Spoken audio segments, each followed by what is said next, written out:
Inside கொடுத்திருக்காங்க கதையை பத்தி லைட்டா ஒரு அங்க சொல்ல இன்டர்காஸ்ட் மேரேஜ் கிடையாது newly wet. This interview's name is exclusive. 24 தாங்க ரிலீஸ். இன்னைக்கே ரிலீஸ் பண்ணிருக்கேன். தேன் சுடரை பண்ணும்போது சுத்தமா ஐடியாவே கிடையாது. அந்த பாடம் வந்து அந்த பாட்டு ஹிட்டும் ஆகல அந்த சமயத்துல. திடீர்னு பார்த்தாக்கா அது தூங்கிட்டு இருக்கும்போது எந்திரினா என்ன இட்டுங்க பாட்டுனா பேச முடியும் ஆனா அப்பப்ப வராது. இப்போ நான் ட்ரை பண்றேன். ப்ளீஸ் அட்ஜஸ்ட் பண்ணிக்கோங்க. क्वेश्चन ఏంటి? ஐயோ அடுத்து 5 நிமிஷத்துக்கு எக்ஸ்பிளைன் பண்ணனும். இவ்வளவு நேரம் டம் கட்டி தெலுங்குல ஒரு தடவை தமிழ்ல ஒரு தடவை ரொம்ப ஸ்பெஷல் கேர் எடுத்துக்குவாரு என்னை பத்தி. நான் எதனா ஒரு படம் பண்றேன்னா அப்ப குட் நைட் நாங்க கொண்டு போகும்போது அவரு இருந்த மார்க்கெட் ரேட்டை விட இறங்கி வந்து தான் அந்த படம் பண்ணார். இல்ல மணி படம் நான் சம்பளம் எனக்கு இல்ல. ரொம்ப சந்தோஷமான ஒரு வைபோட ஹாப்பியா ஸ்டார்ட் பண்ணோம். First welcome to Mirchi. ரொம்ப சந்தோஷம். சோ நீங்க சொன்ன மாதிரி முன்னாடி இருக்கிற அந்த ஒரு இன்டர்வியூஸ் வைபை தாண்டி இது கொஞ்சம் டிஃபரெண்டான வைபா இருக்கும் அப்படின்னு நம்புறோம். அதனாலதான் பாருங்க 4 பேர் உட்கார்ந்து உங்களை அந்த ஒரு ஃபீல் கொடுக்கறதுக்காக ஹாப்பி பொங்கல். ஹாப்பி பொங்கல் எல்லாருக்கும். Yes I think to start அப்படின்ட்டாங்க. நான் லாஸ்ட் டைம் ஒன்னு சொல்லியிருந்தேன். என்னன்னு உங்களை பார்க்கும்போது வந்து ஒவ்வொரு தடவையும் பேரு வந்து மாறிட்டே இருக்கு. காலா மணிகண்டன், அப்படியே வந்து குட் நைட் மணிகண்டன், ஆமா ஜேபி மணிகண்டன், லவ்வர் மணிகண்டன் நாங்க வாழ்த்துக்கள்னு சொன்னேன். இப்போ குடும்பஸ்தன் மணிகண்டன். ஒவ்வொரு படத்துக்கும் ஒவ்வொரு டேக தூக்கிட்டே போறீங்கல்ல, செமையா இருக்குது. இது ஐ திங்க் இந்த தமிழ் சினிமால இல்ல இந்தியன் சினிமால யாருக்குமே நடந்ததுன்னு நினைக்கிறேன். இல்ல உண்மையை சொல்லுங்க, நீங்களே சொல்லுங்க. அது வந்து இன்டென்ஷனலா பண்றது இல்ல. பட் ஆனா ஒரு படத்தோட பேர் வந்து அது மட்டும் தான் என்னோட அடமொழியா மாறிடக்கூடாதுங்கிறது வந்து அப்படிங்கறத கவனமா இருக்கேன். ஏன்னா அது பெரிய நைட்மேர். அவ்வளவுதான், அந்த ஒரு படம் தான் ஒண்ணுது, அதை வச்சு ஒன்னு அசோசியேட் பண்ணிக்க போறாங்க அப்படின்னு. ஸோ எவ்ரி டைம் நம்ம ஒன்று கிரியேட் பண்ணோம்னா அதை நம்மளே தான் உடைக்க வேண்டியதாக இருக்குது அடுத்ததை வச்சு. இன்னவே அதை ஆடியன்ஸ் வந்து சூப்பராக அக்செப்ட் பண்ணிக்கிட்டது தான் எனக்கு பயங்கர சந்தோஷம். எனக்கு வந்து நான் அது முன்னாடி என் ஃப்ரெண்ட்ஸ் கிட்ட சொல்லியிருக்கேன். அண்ட் எனக்கு தெரிஞ்சு நானும் என் ஃப்ரெண்ட்ஸும் அல்லாத அந்த விஷயத்த நோட் பண்ணது நீங்க நினைக்கிறேன். சூப்பர். இந்த குடும்பஸ்தன் பத்தி பேசும்போது ஒரு மிகப்பெரிய ஒரு டீம், நக்லைட்ஸ் டீம். ஸோ அங்கிருந்து அப்படியே இங்கே வருதுன்றதே ஒரு பாசிட்டிவ் எனர்ஜி. அப்போ நீங்களும் வந்து ஒரு அப்படியே ஒரு நல்ல ஃபார்ம்ல இருக்கும்போது ரெண்டும் சேரும்போது அந்த காம்பினேஷனோட போஸ்டர் பார்க்கும்போது எனக்கு செம்ம எக்ஸைட்டிங்கா இருந்துச்சு. ஓகே என்ன பண்ண போறாங்க அப்படின்றது. எனக்கு ரொம்ப பிடிச்ச விஷயம் என்னன்னா உங்க படத்தோடைய போஸ்டர் மட்டுமே வந்து முழு கதையும் சொல்ற அளவுக்கு சூப்பரா கிரேசியா இருக்கு. போஸ்டர் டிசைன் எங்க இருந்து ஆரம்பிச்சிச்சு? நான் இங்க இருந்தே வரேன். வின்சிராஜன் தான் வந்து போஸ்டர் ஐடியாஸ். ஆமா, எல்லா ஐடியாஸும் அவர் தான் பண்ணாங்க. ஸோ அவர் வந்து நாங்கள் ஃபர்ஸ்ட் இந்த கதை ஒரு ஸ்கிரிப்ட் ஃபுல்லாக நரேட் பண்ண உடனே அவர் வந்து ஓகே இது வந்து ஒரு என்ன சொல்றது, ஒரு ஃபேமிலி மேன் என்றைக்குமே அவனுக்கு வந்து ஒரு பெரிய த்ரில் இருக்கும்ல. இப்போ இன்னைக்கு பொங்கல்னு வச்சுங்க, எல்லா இஎம்ஐ முடிஞ்சு ஐதர் அவன் கடன்பட்டு ஆர்எல்ஸ் இருக்கிற கையில் இருந்த எல்லா காசையும் போட்டு வீட்டில் வந்து எல்லாருக்கும் புது துணி எடுத்து கொடுத்துருப்பா, பொங்கல் கரும்பு எல்லாம் வாங்கி கொடுத்துட்டு மந்த்தை எப்படி ஓட்டுறதுங்கிற பயம் இருக்கும். ஆனால் அதே சமயத்தில் எல்லாரும் சந்தோஷமா இருக்காங்களேன்ற ஹாப்பினஸ் இருக்கும். இது ரெண்டும் ஒரு சேர ½ அன் ஹவருக்கு ஒரு வாட்டி அலை மாதிரி அடிச்சுக்கிட்டே இருக்கும். இதை போஸ்டர் பிக்டோரியலாக எப்படி ரெப்ரசென்ட் பண்ணுறது அப்படிங்கிறது ரொம்ப. இப்போ அவன் மைண்ட் இருக்குல்ல, அவன் மைண்ட் அவனுக்குள்ளேருந்து ஒரு பெரிய மான்ஸ்டராக கிரியேட் ஆகி இவ்வளோ, ஆனால் வெளியே பார்க்க நார்மலாக இருப்பான், உள்ளுக்குள்ளே சடச்சடன்னு ஓடிட்டே இருக்கும்ல. ஸோ அதை எப்படி பிக்டோரியலாக எப்படி ரெப்ரசென்ட் பண்ணலான்னு போது அவர் இந்த ஐடியாஸ் எல்லாம் கொண்டு வந்தார். சூப்பராக இருந்துச்சு. அண்ட் சாங்குமே அதே மாதிரி பக்காவாக செட் ஆச்சு. நான் வைசாக் வந்தப்போ சொன்னேன், நீங்க பிளான் பண்ணி இந்த பாட்டை ரிலீஸ் பண்ணியான்னு தெரியல, ஆனா இந்த படத்துக்கு இதான் அட்ரஸ் அப்படின்னு. ஐ திங்க் அந்த வைபை அழகா செட் பண்ணி கொடுத்ததே வந்து அந்த இதுதான். ஐ திங்க் டைரக்டருடைய கால் நினைக்கிறேன் அந்த டேக். ஜீரோ பேலன்ஸ் ஹீரோ அப்படிங்கிறது. ஸோ வாழ்த்துக்கள் அதுக்குன்னு. தேங்க்யூ ஸோ மச் அந்த சூப்பரான ஒரு ப்ராடக்ட்ஸ் எல்லாம் கொடுக்கறதுக்கு. தேங்க்யூ மச்சான். வந்து அந்த ஜீரோ பேலன்ஸ் ஹீரோ சாங் சொன்னதுனால நான் வந்துட்டு சடனா யூடியூப் ஸ்க்ரால் பண்ண போது அந்த பாட்டை பார்த்தேன். பாட்டு பார்த்தோம்னா செம வைபா இருக்கு. இன்ஸ்டால ஸ்டோரி போடுறதுக்காக சில பாட்டுலாம் தேடுவோம்ல, அந்த மெட்டீரியலாவே இந்த பாட்டு இருக்கு அப்படின்னு சொல்லி பார்த்துட்டு இப்ப அது ஒரு கிரைட்டீரியா ஆயிடுச்சு. ஆமா, ஏன்னா ஜென்ரலா இப்ப நம்ம இதுக்கு முன்னாடி நம்மளோட ஜென்ரேஷன், ஐ மீன் நான் கொஞ்சம் பழைய டிக்குன்றதுனால முன்னாடி ரஹ்மான் சாரோ ராஜா சார் சாங்ஸ்லாம் ஃபர்ஸ்ட்லாம் ஆடியோ கேசட்ஸாக வரும். அப்போ வந்து முதல்ல அந்த பாட்டு இண்டிவிஜுவலாக எப்படி இருக்கு, அண்ட் தென் அது படத்தில் அதுக்கப்புறம் கொஞ்ச நாள் கழிச்சு அது படத்தில் எப்படி ஸ்டோரிக்கு எப்படி சப்போர்ட் பண்ணுச்சு, இதெல்லாம் போய் அதெல்லாம் கேட்கல. நான் ஒரு 10 போட்டோ வச்சிருக்கிறேன், அதுக்கு இந்த பாட்டு ஒர்க் ஆகுமா? அப்படியா? இல்ல இப்ப என்னன்னா எனக்கு இப்ப அதுவும் ஒரு கிரைட்டீரியா பார்க்க வேண்டியதா இருக்கா அப்படின்னு கேக்குறேன். இல்லன்னா அதுதான் பெரிய கிரைட்டீரியாவே பார்க்க வேண்டியதா இருக்கு. அப்படியா? ஆமா, அந்த 30 செகண்ட்ஸ்க்கு அவங்களால, அதாவது நீங்க 3 நிமிஷம் பாட்டு வைங்க, 6 நிமிஷம் பாட்டு வைங்க, 30 செகண்ட்ஸ்க்கு என்னால அந்த பாட்டை வச்சு ரீல் பண்ண முடியுமா? அதுதான் இப்ப பெரும் இதுவே ஒரு டார்கெட். ஆமா ஆமா, நரேட்டிவ்க்கு அது உபயோகப்படுதா இல்லையாங்கிறத தாண்டி இப்படி, ஏன்னா சின்ஸ் நீங்க வந்து யூ டீல் வித் நிறைய சாங்ஸை பற்றின இதுன்றதுனால நான் கேட்குறேன். ஏன்னா எனக்கு நாங்கள் இது பண்ணும்போது தேன் சுடரை பண்ணும்போது சுத்தமாக ஐடியாவே கிடையாது. அந்த பாடம் வந்து அந்த பாட்டு ஹிட்டும் ஆகலை அந்த சமயத்தில். திடீர்னு பார்த்தாக்கா அது தூங்கிட்டு இருக்கும்போது எந்திரினா என்ன இட்டுங்க பாட்டுனா இதே ஆக்சுவலி அது அப்படிதான். இன்ஸ்டால வந்துட்டு சில போர்ஷன்ஸ் எல்லாம் பார்ப்போம். சில போர்ஷன்ஸ் வந்து ரீல்ஸா பார்க்கும்போது அந்த ஒரு குட்டி அந்த ஒரு போர்ஷன் மட்டும் பயங்கரமா ரெஜிஸ்டர் ஆயிடும். அதுக்கப்புறம் அது ஓடிக்கிட்டே இருக்கும். அதுக்கப்புறம் அந்த ஃபுல் பாட்டை தேடி பார்க்கணும்னு தோணும். ஐயோ இது வேற பயமா இருக்கே. தேன் சூடரே ஆனா நீங்க சொன்ன மாதிரி ஒரு டிராஸ்டிக்கான ஒரு ஹிட். அது சடனா வந்து ஒரு நாளைக்கு மட்டும் இல்ல, நான் பண்ணனால போலன்னு என் பங்குக்கு ஒரு 5 பேரை கேட்க வச்சிருக்கேன்.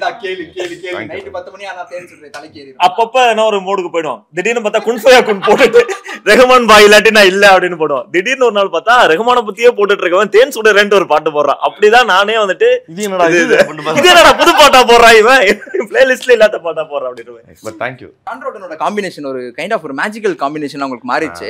இதுலயுமே அது அமைஞ்சிருச்சு. நான் எப்பவுமே ஷான் சாரை பத்தி சொல்லணும்னா எனக்கு வந்து உண்மையாவே ஒரு பெரிய அட்ரஸ் கொடுத்தது அவர் தான். ஏன்னா ஜெய்பி மூலமா தான் நாங்கள் இன்ட்ரடியூஸே ஆகிறோம். அதுக்கப்புறம் அவர் வந்து ரொம்ப ஸ்பெஷல் கேர் எடுத்துக்குவார் என்னை பற்றி. அவர் நான் எதனா ஒரு படம் பண்ணுறேன்னா இப்போ குட் நைட் நாங்கள் கொண்டு போகும்போது அவருக்கு இருந்த மார்க்கெட் ரேட்டை விட இறங்கி வந்து தான் அந்த படம் பண்ணார். இல்லை மணி படம் நான் சம்பளம் எனக்கு இல்லை அவ்வளோ இல்லைன்னா கூட பரவாயில்லன்னு சொல்லி. பட் ஆனால் அதில் எந்த குறையுமே வைக்கல. அவர் சாங்ஸை வந்து அவர் நாங்காலியாக இருக்கட்டும் சில்மக்கா பாடல் தான் வந்து குட் நைட்டை வந்து எல்லா இடத்துக்கும் கொண்டு போய் சேர்த்துச்சு. அதுக்கப்புறம் லவ்வர் வந்து சத்தியமா இன்டென்ட் பண்ணவே இல்லை. அது என்ன சொல்ல கனவுலோன்னு நினைக்கல மாதிரி அது இவ்வளோ பெரிய ஹிட்டாகும்னு சத்தியமா நான் நினைக்கவே இல்லை. அண்ட் படம் எல்லாம் முடிஞ்சு எல்லாத்தையும் எடுத்து யார கட்டி பாக்ஸில் போட்டு வச்சாச்சு. நீ எடுக்காது அப்படின்றாங்க. திடீர்னு பெரிய ஹிட் ஆனது. அது வந்து உண்மையாமே ஷான் சார் வந்து கடந்த 3 படங்களாக வந்து கிட்டத்தட்ட 15 சாங்ஸ் கொடுத்துருக்காரு. ரொம்ப பயங்கர எனக்கு வந்து பெரிய பிளேலிஸ்ட்டாக ஒரு 15 சாங்ஸ் கொடுத்துரு. நான் இந்த படத்தில் கேட்டிருந்தேன், சரி இந்த சாங் நீங்கள் பண்ண முடியுமா தோ வரேன் அப்படின்னு சொல்லி உடனே வந்து சூப்பர். அண்ட் ஷான்வி, நீங்கள் இவருடைய படங்கள்லாம் பார்த்துருந்தீங்க அப்படின்னா இவர் படத்தில் இப்படி பாட்டுக்கு ரிலேட்டபிள் கேரக்டருக்குலாம் வந்து ஃபேன் பேஸ் இருக்காங்களோ அதே மாதிரி அவரோட படத்தில் இருக்க ஹீரோயினுக்கு ஒரு தனி ஃபேன் பேஸ் இருக்கு. ஆமா, அது தெரியுமா உங்களுக்கு? அப்ப சொல்லாம மறைச்சிருக்காங்க எத்தனை நாள் ஷூட் பண்ணும் போதெல்லாம். இல்ல ஃபேன் பேஸ்னு சொல்லிட்டு அட்ரஸ் பண்ணிக்கிறது அவனே தான். அதாவது வந்து அந்த ஃபேன் பேஸ்ல முதல் ஃபேன் நான் தான் இருப்பேன் அப்படின்னு. நானும் ஒருத்தன். அதேதான். இல்ல நானும் ஒருத்தன் அப்படின்றேன். 4 பேர்ல நிறைய பேர் இருக்காங்க, நானும் அதுல ஒருத்தன். பட் இந்த ஷூட்டிங் ப்ராசஸ் எப்படி இருந்துச்சு? ஏன்னா மொதல் படம் அப்படிங்கும்போது அந்த விஷயம் இருக்குல்ல, நம்ம வந்து எப்படி போய் சேர போறோம்ன்றது. சில பேருக்கு படம் வந்து இப்படி அமையாது, வேற மாதிரி அமையும், இப்படி இருக்கும். பட் பார்க்கும்போதே வந்து ரிலேட்டிவான கேரக்டர் அமையிறது வந்து அது ஒரு வரம். உங்களுக்கு எப்படி இருக்கு? பேசிட்டியா அந்த பொண்ணுக்கு தமிழ் தெரியாது அப்படின்ற மாதிரி டிரான்ஸ்லேட் பண்ண முடியாதுடா என்னால.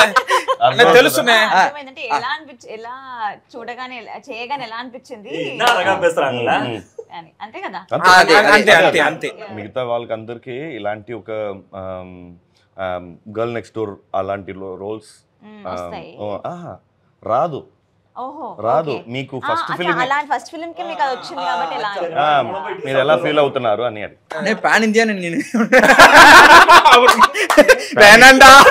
Panic India. ஆக்சுவலி நல்லா இருந்துச்சு. ஏன்னா நீங்க தமிழ் தான் பேசுறீங்களேங்க, இவ்வளவு நேரம் ஒரு மனுஷன் உட்கார்ந்து திடீர்னு வரும்.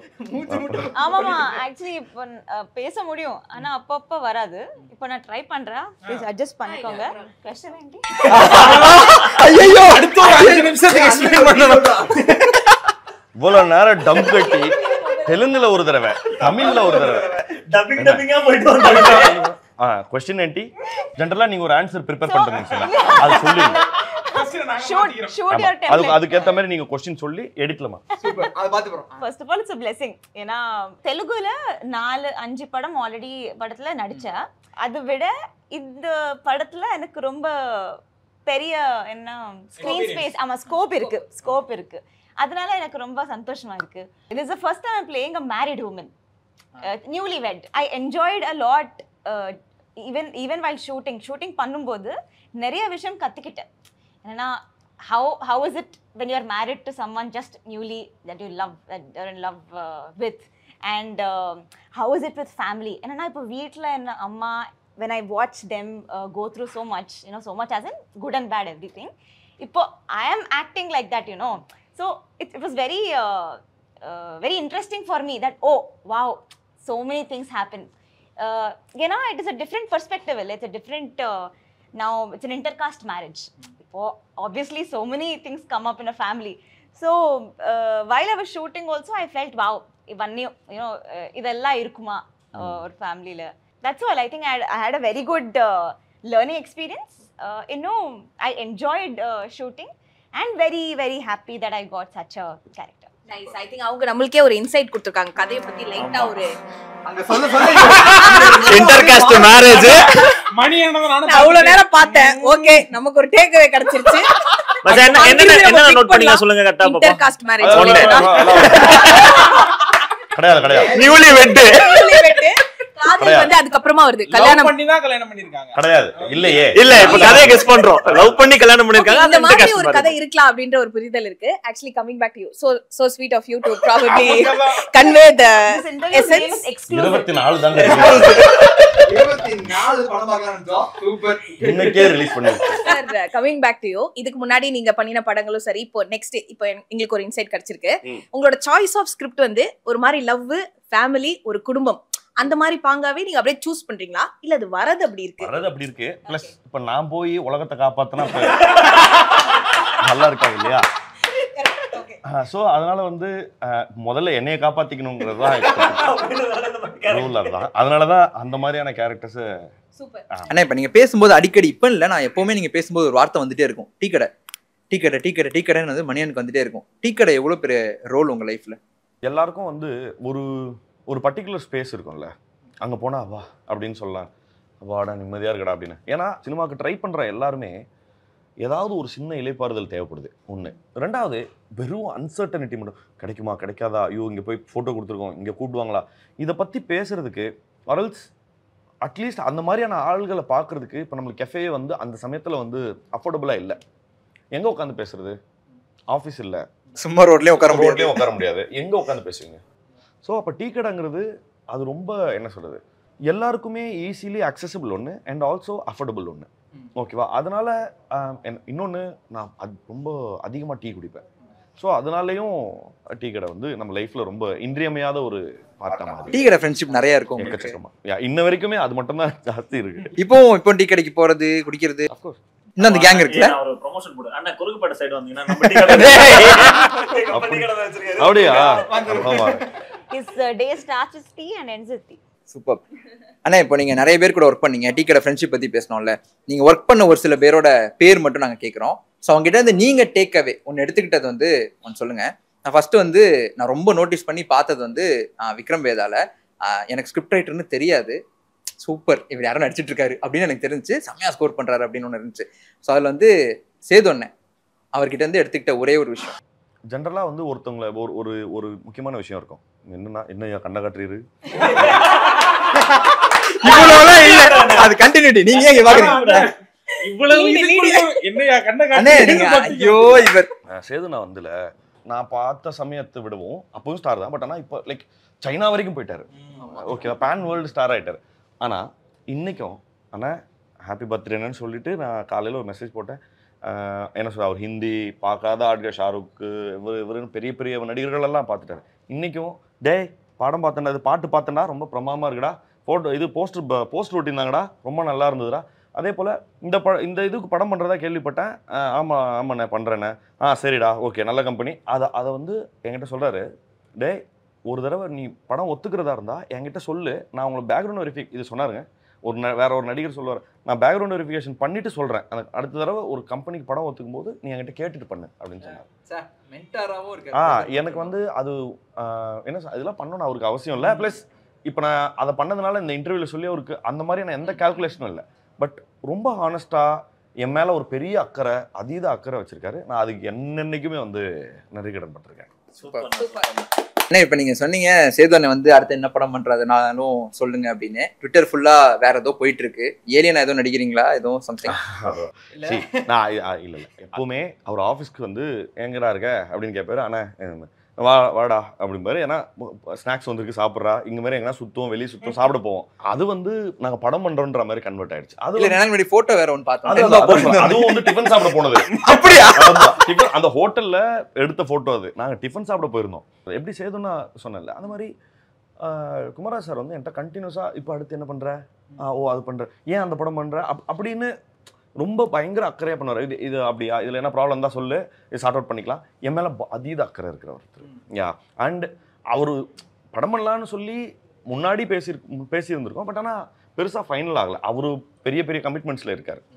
இது தெரியாம நான் ரேடியோ சொல்லிட்டேனே பண்ண போறாங்கன்னு. எப்ப வேணா எதிர்பார்க்கலாம் அப்படின்னு சொல்லிருக்கேன். சாரி கைஸ், அது இல்லையா கேட்டேன்.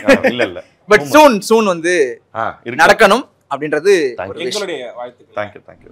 ரஜினி சார் வந்து 50 இயர்ஸா இருப்பார்ல இண்டஸ்ட்ரியில, 50 வருஷமா இருக்காரு. நீங்க யோசிச்சு பாருங்க, 50 வருஷமா அவரை பத்தி உயர்வா நம்ம பேசிட்டே இருக்கோம். ரஜினி சார் பத்தி எவ்வளவு பேசுவீங்க? குடும்பஸ்தன் ரிலீஸ் ஆக போறல, அந்த படத்துக்கு ரேடியோ மிக்ஸ்ல ஒரு இன்டர்வியூ இருக்கு, நான் வேணா அதை போடுறேன். எனக்கு வந்து வெட வெடன்னு உதற ஆரம்பிக்குது. என்னங்க சொல்றீங்க? அவரே அடிச்சிருக்கோம். முத்துப்பாண்டியன்